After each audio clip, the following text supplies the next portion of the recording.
So after you've done the exercise on stakeholder and power mapping, you've now gotten some analyzation of who has power and who doesn't, but also who are your allies, who are your neutral parties, and who are your opponents. So important now to dig down a little deeper into ways that power manifests itself. This will help you think through a variety of different strategies that you can take and how to shift and adjust and build power for those that should have power but don't. So, thinking through a little bit more deeply about domains of power. So this four different domains of power is something that is adapted from Patricia Hill Collins's book on Black feminist thought, knowledge, consciousness, and the politics of empowerment. She identified four different domains of power. They are the structural, the disciplinary, the hegemonic, and the interpersonal. So taking you through each one of those, the structural, so the structural domain of power encompasses how social institutions are organized. The emphasis is on large-scale interlocking social institutions, legal system, labor markets, schools, the housing industry, banking, insurance, the news media, and other social institutions as independent entities. So strategies to impact this domain often include focus campaigns that will change laws, policies, and rights. And this is often where people that are focused on rights will focus their activities, right, to try to really change and mold the structural institutions that are, that are shaping the policies and the laws. Um, the second one here, the disciplinary. So this domain administers and manages power by enforcing laws, policies, and rights, including restrictions, bureaucracy, and hierarchy. So the disciplinary domain manages power relationships or power relations as a way of ruling that relies on bureaucratic hierarchies and surveillance technique. It does through that it does that through the ways that institutions are run. So strategies to impact this domain will focus on accountability and often working within them to make them better. Um, Other one, the hegemonic. So this consolidates ideas of who is entitled to exercise power through culture and media. It aims to justify practices. So dominant groups will create and maintain a widespread system of common sense ideas that support their right to rule. The significance of the hegemonic domain of power lies in its ability to shape consciousness via the manipulation of ideas, images, symbols, and ideologies. So strategies to impact this domain will involve gaining critiques and consciousness to unpack ideologies and constructing new knowledge narratives. The interpersonal domain. So this domain stresses the everyday through routinized day-to-day practices of how people treat one another. So it's the micro level of social organizing. So such practices on this level are systematic, recurrent, and so familiar that they often go unnoticed. Because the interpersonal domain stresses the everyday, strategies within this domain can take as many forms as there are individuals. Um, but a good way to define power in today's world is the capacity of individuals or groups to decide or influence who does what, who sets the agenda, who decides what, and then ultimately who gets what. So a theory of change is a way for us to operate and understand how we can make and shift change. One thing, just to emphasize, a theory of change is not, again, it's a theory, not a fact. You are constantly testing your theory of change. So what a theory of change does is gives you a platform or a mechanism to be thinking about how does change actually occur. If you are not constantly in testing your theory of change, It is simply a hypothesis of change. It is not a theory. So we want to be really clear in terms of how we are, what are we trying to test as fact, but how do we see social change happening, right? And so for thinking about those domains, we want to be able to then articulate this is where the changes we want to make, and then the theory of where it's going to be having impact within those domains, and then being able to test that over time.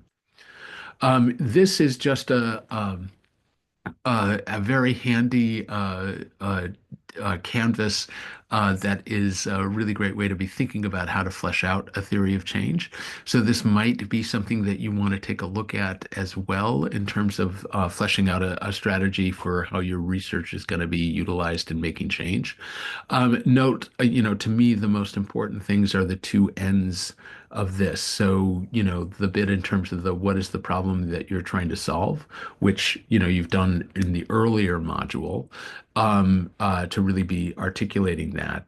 But then the other thing that you might want to focus on first before you formulate all the rest is this last box that is what is the long-term change you see as your goal, right? So if you can articulate that, then you can sort of map out your journey from one to the other, and will give you lots of ways to be thinking about, how are you testing and putting a theory of change into action. Um, Another really important, way to be looking at social change is this grid, right? And to be thinking about the four different spheres that these that so this that our societies and systems operate in. So there's the informal up at the top and the formal down at the bottom. There's the communities that is more on the individual side. There's the public sphere that's more on the societal. But then looking down closer to the formal, you've got service provision, and then you have institutional power.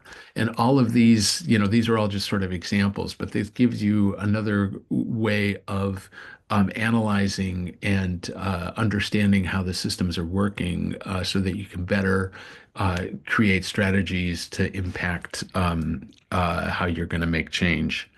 Um, Another thing that's been really critical in terms of thinking of all this stuff. So this 2017 World Development Report did a deep dive into institutional and structural power domain.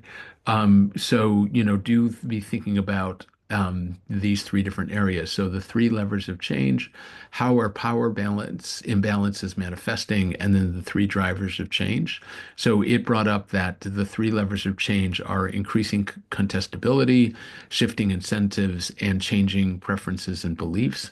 While the power imbalances that are manifesting usually do so through exclusion, through capture, and through clientelism. And then the three drivers of change are elite bargains, which is basically when elites try to retain their power in the long term by limiting it in the short term. So redistributing accountability vertically to include more citizens' voices in the policy arena, or horizontally to other groups or elites. Um, Whoops. This also then leads to citizen-led change. And then the other thing is sort of international pressure. And these are all things that can come into bear when we are looking at how to shift structural power. Um, so within that, ooh, boy, am I having fun. One more. There we go. Accountability. So the other thing is to really be thinking through who will be accountable for making the change. So do dimensions of accountability lie within responsibility? So those in positions of authority have clearly defined duties and performance standards, so their behavior can be assessed transparently and objectively. Answerability. So those in positions of authority provide reasoned justifications for their actions and decisions to those they affect. And then enforceability. So mechanisms are in place that monitor the degree to which these in positions of authority comply with established standards, impose sanctions on officials who do not comply, and ensure that appropriate corrective and remedial action is taken when required. So this slide shows you some leverage points for making systems change, and it's going up here from information flows to the rules of the system to organizing structures, to system goals to mindset and paradigms to transcending paradigms. So as you go up, the easier it is then to leverage and make that change actually happen as you go through that. So, some key takeaways from this, things to be keeping in mind. So, always have a deep understanding of how power helps us find the best ways to change power dynamics in relation to the specific issues where we work. Our understanding of power shapes how we think change will happen. Our theory of change will determine the tactics we prioritize.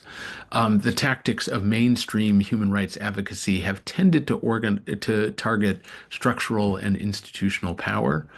And we can see the relationship between shorter term reforms to rules and institutions and longer term transformations by thinking about different leverage points. That's an idea that comes from systems thinking. This was a lot. So, just note the slide deck is available and please do make use of it going through as you are determining how are you going to create your tactics and strategies for moving forward. Thank you.